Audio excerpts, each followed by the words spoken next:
Pertama gerai samsat ya, supaya masyarakat itu tidak harus berantre-antre berpanas-panas di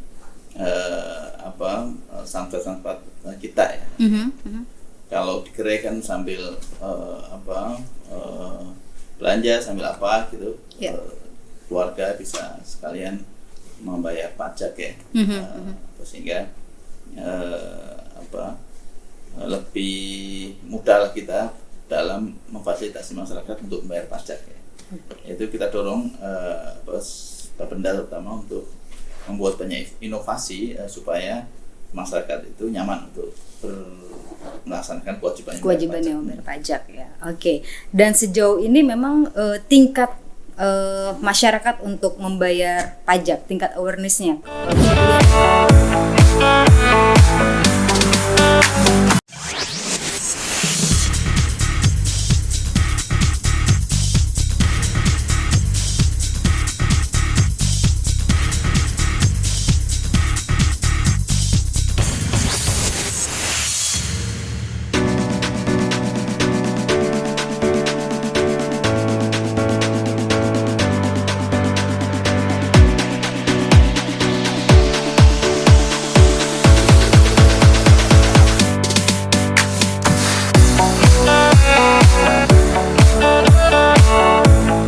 Sobat Muara Paranti, Radio Muara Paranti bekerjasama dengan Sekretariat DPRD Provinsi Banten melakukan kegiatan podcast, Paranti Road Podcast. Kita akan berbincang bersama jajaran Ketua dan Wakil Ketua DPRD Provinsi Banten mengenai peran serta DPRD Banten dalam turut serta membangun Provinsi Banten ini. Sobat TP akan simak podcast kita bersama jajaran Ketua DPRD Provinsi Banten. Ikutin saya.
Assalamualaikum warahmatullahi wabarakatuh. Halo Sobat Muara Paranti FM 105,6 Hitsnya Banten. Kembali bersama saya Nesya di acara Broadcast Paranti Road Podcast, bukan hanya suara. Alhamdulillah saat ini saya sudah bersama Bapak Dr. Haji Budi Prayogo SE MAK. Selamat siang. Assalamualaikum Pak Budi. Selamat siang. Assalamualaikum warahmatullahi wabarakatuh. Apa kabar hari ini? Alhamdulillah. Oke, ini di tengah jadwal yang padat sekali ya Pak hari ini, dan memang ini bisa dibilang bulan-bulan yang memang jadwalnya juga padat ya Pak ya. Oke, baik Pak. Ini kita kalau ngomong-ngomong tentang APBD Banten ya Pak ya, dan memang sudah memasuki kuartal ketiga di tahun 2023 ini, tepatnya di bulan November. Nah, menurut Bapak sudah sejauh mana sih serapan APBD tahun ini, terutama di organisasi perangkat daerah Provinsi Banten? Ya, masih Mbak Nisha atas undangannya di podcast ini ya. Serapan APBD sampai bulan Oktober kemarin menurut hasil rapat kami dengan TAPD itu sekitar 70% sekian, menuju ke 80 ya. Ya ini memang mendekati akhir tahun biasanya serapannya lebih cepat, dan kita berharap sih di bulan Desember nanti capaiannya di atas 95% semua ya serapan itu di masing-masing OPD. Di masing-masing OPD ya, dan itu memang seperti menjadi target ya Pak ya. capaian 95% di akhir tahun. Nah, apakah kalau tadi Bapak menginformasikan, Pak Budi menginformasikan itu sudah hampir mencapai di 80% di bulan Oktober ya. Artinya memang ada sekitar 2 bulan lagi nih tersisa gitu kan untuk mencapai tadi sekitar 95% serapan APBD Provinsi Banten. Adakah yang menjadi tantangan dari OPD yang ada di Banten ini mengingat waktu kurang lebih 2 bulan lagi, dan kira-kira strategi apa nih yang dilakukan DPRD dalam mendukung angka tersebut? Ya memang tantangannya itu proses administrasi di awal ya. Yang waktu itu ada optimalisasi atau yang semacam itulah ya, sehingga menyebabkan proses administrasi di awal tahun itu agak tersendat ya. Oke. Nah ini memang tapi kendala itu sudah terlewati dan masing-masing OPD sudah berjalan. Mudah-mudahan sampai akhir tahun tidak ada hal yang berarti ya. Semua OPD, saya tidak melihat ada kegiatan yang berpotensi untuk terhambat di dinas-dinas, terutama dinas-dinas besar ya. Sebagian besarnya sih on the track sejauh ini ya. Baik. Kalau boleh tahu bocoran, ini bukan bocor, sebenarnya menginformasikan juga ya kepada pemirsa. Sebenarnya besaran APBD Banten di tahun 2023 itu berapa, Pak? Ya mendekati 12 triliun ya. 12 triliun. Ya, 11, sekian gitu. Oke. Mendekati 12 triliun dan mudah-mudahan sih karena itu target ya. Mudah-mudahan semua yang direncanakan terutama di pendapatan itu bisa tercapai sehingga kita juga belanjanya tidak terlalu berat di penyesuaiannya. Baik. Nah, Pak, kalau tadi juga sudah diinformasikan besaran APBD di tahun ini ya, dan juga kalau tadi sempat Bapak menyampaikan sebenarnya ini yang menjadi sedikit tantangan adalah proses administrasi di awal tahun. Ya, artinya hal ini tentu kita tidak ingin lagi nih terjadi di 2024. Nah, ada strategi tersendiri nggak sih, Pak, kira-kira? Ya, strategi kita berusaha untuk membahas anggaran tepat waktu ya. Kalau di kalender pemerintahan itu kan sebelum bulan Desember APBD sudah disepakati, sudah diparipurnakan. Kita berusaha on schedule supaya nanti di awal tahun itu bisa cepat proses administrasinya sehingga di pertengahan tahun sudah sebagian besarnya jalan. Baik. Sebenarnya kalau berbicara mengenai tadi serapan itu sudah hampir 80% di bulan Oktober ya, Pak ya. Ada program prioritas apa nih menurut Bapak yang bisa meningkatkan serapan APBD di Banten? Kalau untuk meningkatkan APBD ya tentunya kita di DPRD yang kita lakukan ya. Itu kita manggil dinas, kita mengevaluasi apa yang sudah mereka lakukan dan apa yang belum. Kita melakukan rapat dengan pendapat, itu bagian dari upaya kita untuk dorong supaya dinas mengerjakan sesuatu yang sudah mereka rencanakan ya. Sehingga kecil silpanya. Baik, ya memang kalau misalkan pengembalian ataupun silpanya ini tinggi, ini juga menjadi presiden buruk ya Pak, artinya bagi OPD terkait ya. Tapi sejauh ini kalau di Banten semua OPD aman nih Pak? Tahun ini sih sebagian besarnya aman ya. Sebagian besarnya aman ya, alhamdulillah.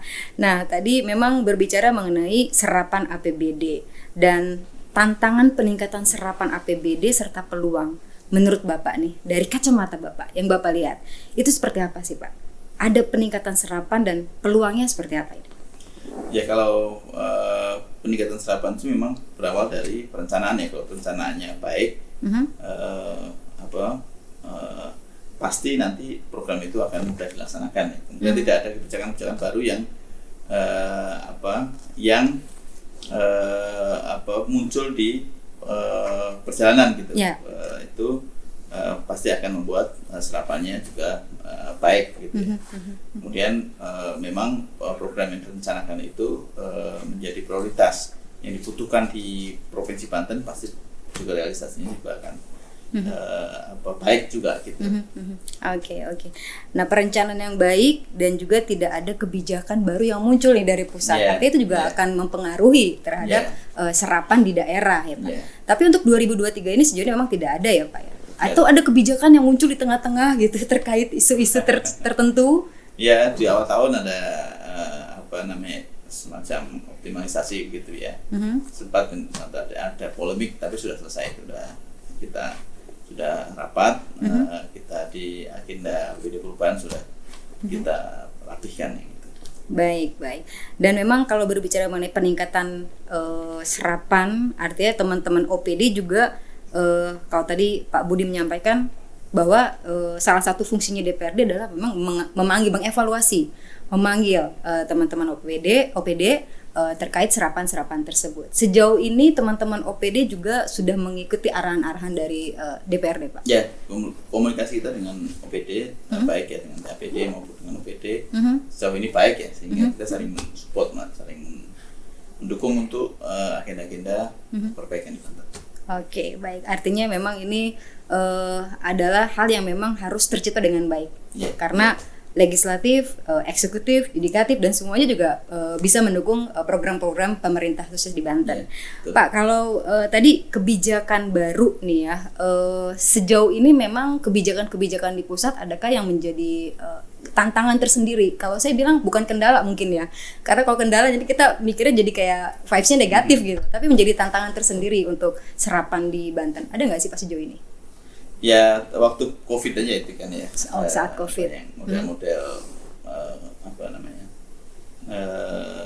waktu COVID kan ada perintah dari pusat untuk penyesuaian anggaran dan sebagainya itu. Betul. Focusing gitu kayak gitu ya. Dia membuat kita harus mengkoreksi APBD di perjalanan ya, dan itu memang akhirnya suka tidak suka gitu kan, karena memang kebijakan turunan dari pusat. Oke, Pak Budi, kalau Pak Budi sendiri sampai di bulan November ini menurut kacamata pribadi Pak Budi, yakin nggak sih nih kita di akhir Desember bisa mencapai 95%? Yakin ya Pak ya, bahwa teman-teman OPD ini sudah on the track nih ya. Oke. 2024 ini merupakan tahun-tahun yang panas nih Pak. Ada yang bilang seperti itu. Tahun politik nih Pak. Kita ngomongin yang akan datang di bulan Februari, kita akan pesta rakyat. Nah, ini dan anggaran akan banyak terserap untuk pemilihan. Nah, bagaimana DPRD memastikan bahwa program prioritas nasional dapat berjalan optimal dengan anggaran yang tersedia? Ya, kita sudah menganggarkan apa yang diperlukan untuk pemilu ya, sebanyak 600 miliar. 250 sudah kita cairkan di APBD perubahan akhir tahun ini, dan yang 350 akan kita anggarkan dan kita pakai di tahun 2024. Yes, ya mudah-mudahan sih hajatan nasional ini berjalan dengan lancar, tertib dan aman, sehingga kita mampu melakukan regenerasi kepemimpinan ya secara baik ya di negeri ini maupun di provinsi Banten dan kabupaten kotanya. Oke, artinya dana tadi memang sudah dialokasikan dan tidak akan mengganggu program prioritas nasional ya Pak ya? Ya, itu juga prioritas juga, bukan dana pemilu itu bukan dana yang tidak diprioritaskan, itu bagian dari prioritas nasional yang kita laksanakan. Memang prioritasnya tahun depan itu ya pemilu gitu. Dan persiapannya dari sekarang. Oke. Dan tadi sudah diinformasikan, anggaplah mungkin sekitar hampir setengahnya sudah dicairkan di perubahan di 2023 ini. Dan sejauh ini juga serapannya sudah terlihat belum Pak, kira-kira menurut Bapak? Insya Allah sudah on the track lah ya, intinya seperti itu ya. Oke. Nah, kalau berbicara mengenai serapan APBD, artinya kita juga pemerintah dalam hal ini juga bisa dibilang ada pendapatan gitu kan Pak. Dan ini kalau berbicara mengenai pendapatan, salah satunya nih Pak untuk meningkatkan pendapatan anggaran daerah adalah yang dilakukan oleh teman-teman Bapenda. Misalnya Samsat keliling dan gerai Samsat. Nah, menurut Bapak ini responnya seperti atau tanggapannya seperti apa nih Pak tentang program yang dilakukan oleh Bapenda? Ya, ini terobosan yang bagus ya, terutama gerai Samsat ya, supaya masyarakat itu tidak harus berantre-antre berpanas-panas di samsat kita ya. Kalau digerai kan sambil belanja sambil apa gitu, keluarga bisa sekalian membayar pajak ya, sehingga lebih mudah lah kita dalam memfasilitasi masyarakat untuk membayar pajak ya. Itu kita dorong Bapenda terutama untuk membuat banyak inovasi supaya masyarakat itu nyaman untuk melaksanakan kewajibannya membayar pajak ya. Oke. Dan sejauh ini memang tingkat masyarakat untuk membayar pajak, tingkat awareness-nya, kepedulian, dan artinya masyarakat ini bahwa memang sadar untuk membayar pajak. Seperti apa nih Pak di Banten? Ya baik sih. Ada saja yang tidak kata MDW ya, wajib pajak yang tidak melakukan kewajiban, ada aja tapi masih dalam rata-rata nasional ya. Antara 20-25% lah yang menunggak pajak.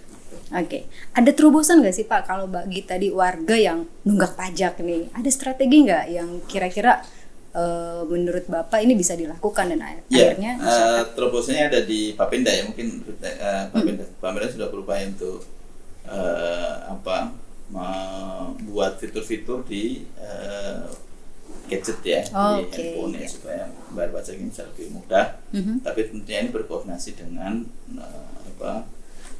instansi lain ya di luar pemerintahan ya, untuk mempercepat proses pembayaran pajak itu. Kalau bisa full menggunakan gadget sih kita sangat terbantu dengan itu. Iya, karena memang sudah cashless lah bahasa anak muda ya Pak ya. Semuanya serba di tangan. Kita mau melakukan pembayaran apapun sekarang sudah lewat gadget, dan Banten sudah melakukan hal tersebut ya Pak ya. Sedang merancang hal tersebut. Baik. Dan sejauh ini memang sudah cukup optimal ya untuk peningkatan APBD lewat pembayaran pajak ini. Kita belum melihat yang signifikan sekali ya, tapi kita sedang mempersiapkan ke arah situ. Artinya memang kita tidak boleh skeptis. Dan ini juga salah satu wahana bahwa Pak Budi selaku Wakil Ketua DPRD Provinsi Banten juga mungkin bisa mengajak juga masyarakat Banten untuk sadar membayar pajak seperti itu. Karena sekali lagi untuk meningkatkan PAD Provinsi Banten ya. Dan kalau berbicara mengenai peningkatan pun ini tidak lain memang didukung oleh semua sektor ya Pak ya. Pentahelix, bahkan kita lebih sering sekarang mendengar kata pentahelix gitu. Artinya masyarakat juga berkontribusi melalui pajak tersebut. Sejauh ini Pak Budi, kalau boleh tahu, support apa yang diberikan DPRD terutama kepada Bapenda dalam rangka peningkatan PAD di Banten? Ya, terima kasih Mbak. Jadi support kita secara kebijakan kita membantu Bapenda untuk merevisi perda tentang pajak dan retribusi, dan saat ini sedang dilakukan finalisasi ya. Nah, di mana situ di revisi itu termasuk revisi tarif, revisi yang memungkinkan di perda itu kita membuat inovasi-inovasi ya. Itu kita lakukan. Juga di samping di regulasi kita juga memberikan support anggaran juga kepada Bapenda untuk merevitalisasi sistemnya supaya bisa adaptif dengan perkembangan-perkembangan yang saat ini sedang terjadi. Artinya memang secara regulasi dan support anggaran itu sudah dilakukan oleh DPRD Provinsi Banten, dan tidak lain adalah untuk memang meningkatkan pendapatan anggaran daerah. Dan itu memang butuh keterlibatan masyarakat. Artinya masyarakat sadar pajak seperti itu ya Pak ya. Ini memang menarik nih kalau berbicara mengenai pendapatan asli daerah gitu ya, dan tidak lain memang kontribusi semua warga di Banten.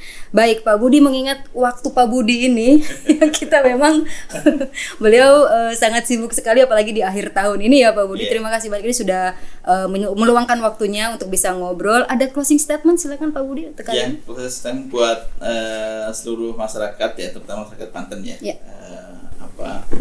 malah kita bersinergi untuk pembangunan di Banten ini. Dari sisi pajak tentunya kami mengharapkan supaya masyarakat taat untuk melaksanakan kewajibannya bayar pajak ya, terutama pajak kendaraan bermotor yang menjadi tupoksinya provinsi, sehingga kita bisa gunakan dana dari pajak itu untuk membiayai pembangunan yang ada di Banten, baik infrastruktur kesehatan, infrastruktur pendidikan, infrastruktur layanan publik lainnya, jalan maupun jembatan, itu bisa kita laksanakan ya semata-mata untuk kebaikan kesejahteraan masyarakat di Banten. Iya. Jadi artinya memang kembali lagi ke Banten. Pajak itu dari Banten dan kembalikan lagi program untuk masyarakat Banten. Baik, terima kasih banyak ke Bapak Dr. Haji Budi Prayogo SEMAK selaku Wakil Ketua DPRD Provinsi Banten yang sudah menyampaikan banyak informasi, dan artinya memang tadi pesannya Pak Budi adalah bayar pajak, taat ya, karena sekali lagi apa yang kita bayarkan itu juga akan kembali lagi programnya ke masyarakat di Banten. Terima kasih untuk Anda yang sudah menyimak. Sampai ketemu lagi di podcast Paranti Road Podcast berikutnya, bukan hanya suara. Assalamualaikum warahmatullahi wabarakatuh. Waalaikumsalam warahmatullahi wabarakatuh. Terima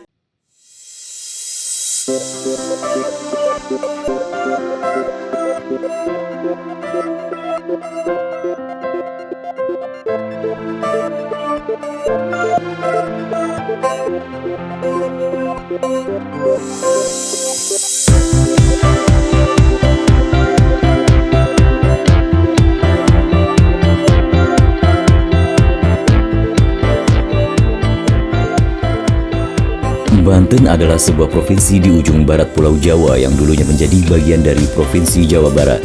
Sejak 4 Oktober tahun 2000, Banten resmi memisahkan diri lewat keputusan Undang-Undang Nomor 23 Tahun 2000. Sebelum berdirinya Provinsi Banten, wilayah ini memiliki sejarah yang cukup panjang. DPRD Provinsi Banten dibentuk sebagai konsekuensi dari pembentukan Provinsi Banten berdasarkan Undang-Undang Nomor 23 Tahun 2000 untuk menjadi mitra kerja pemerintah Provinsi Banten yang sudah terbentuk. Berbeda dengan provinsi-provinsi lainnya yang dibentuk melalui Panwaslah di daerah, maka pembentukan DPRD Provinsi Banten sesuai Kepres Nomor 06 Tahun 2001 dan Permendagri Nomor 12 Tahun 2000 yang dibentuk melalui sebuah panitia pemilihan keanggotaan atau PPK. Setiap parpol kemudian mengajukan calon kepada PPK Provinsi Banten yang kemudian daftar calon sementara atau DCSB. Daftar itu kemudian diperbanyak dan disosialisasikan kepada masyarakat selama 14 hari untuk menjaring berbagai masukan-masukan. Setelah melalui pembahasan, akhirnya PPK menetapkan daftar calon tetap baru atau DCTB dan dikirim ke Mendagri untuk disahkan.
Pak.